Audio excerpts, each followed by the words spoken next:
News, सच जरूरी है।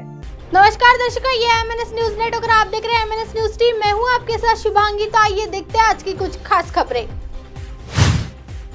माफी मांगने आया हूं, गलत लोगों पर भरोसा किया, अजित पवार पर फिर बरसे शरद पवार।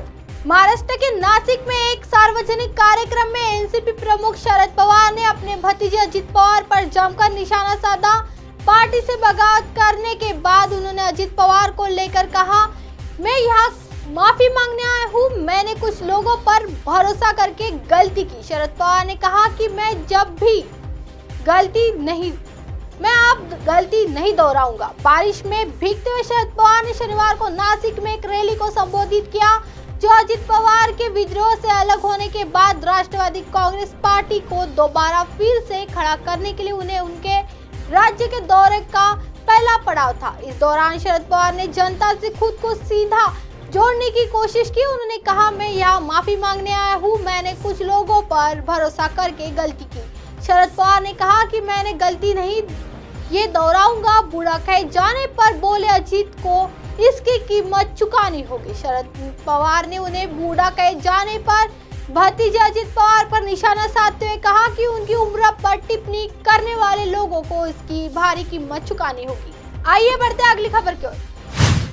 अब देखते हैं कि बीजेपी अपनी नई टोली को कैसे संभालते हैं। उद्धव ठाकरे, राष्ट्रवादी कांग्रेस पार्टी में बड़ी फूट के बाद अब उद्धव ठाकरे भी एक्टिव हो गए हैं। अब वे अगले साल होने वाले लोकसभा और विधानसभा चुनाव के लिए मद्देनजर प्रदेश के दौरे पर निकले हैं। इसी क्रम में उद्धव ठाकरे ने रविवार को महाराष्ट्र के विदर्भ क्षेत्र को 2 दिवसीय दौरे का आगाज किया। यहाँ नागपुर में उन्होंने बीजेपी और एकनाथ शिंदे पर हमला बोलते हुए कहा कि वो यह देखने का इंतजार कर रहे हैं कि भारतीय जनता पार्टी अपनी नई टोली को कैसे संभालती है। राज्य विधानसभा अध्यक्षों को एक तय रेखा के भीतर इस पर फैसला लेना होगा। वहीं महाराष्ट्र के मुख्यमंत्री एकनाथ शिंदे समेत शिवसेना के 16 विधायकों और अयोग्य ठहराने की मांग वाली याचिकाओं के मुद्दों पर उद्धव ने कहा कि राज्य विधानसभा अध्यक्षों को एक तय रूपरेखा के भीतर इस पर फैसला लेना होगा। उन्होंने अगर विधानसभा अध्यक्षों इसे दरकिनार कर भी दे तो उच्चतम न्यायालय के दरवाजे हमारे लिए हमेशा खुले हैं। बता दें कि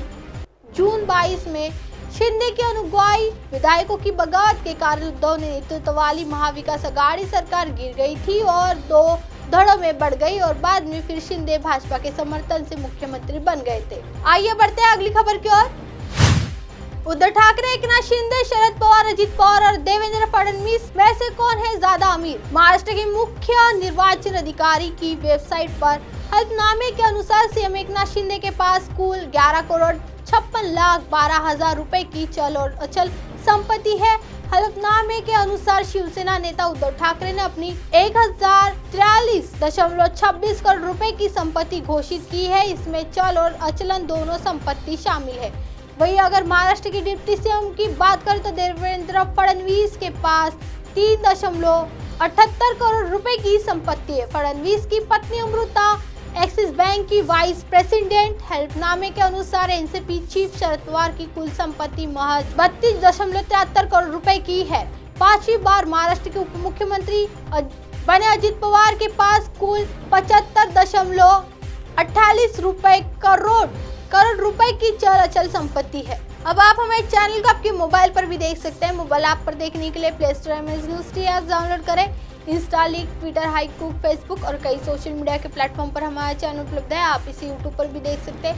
आप हमारे चैनल को लाइव भी देख सकते हैं www.mnsnewstea.com पर। फिलहाल वक्त चला दर्शकों ब्रेक से लौटने के बाद देखिएगा देश और दुनिया की तमाम खबरें। बनी रही है MNS न्यूज टी पर। नमस्कार।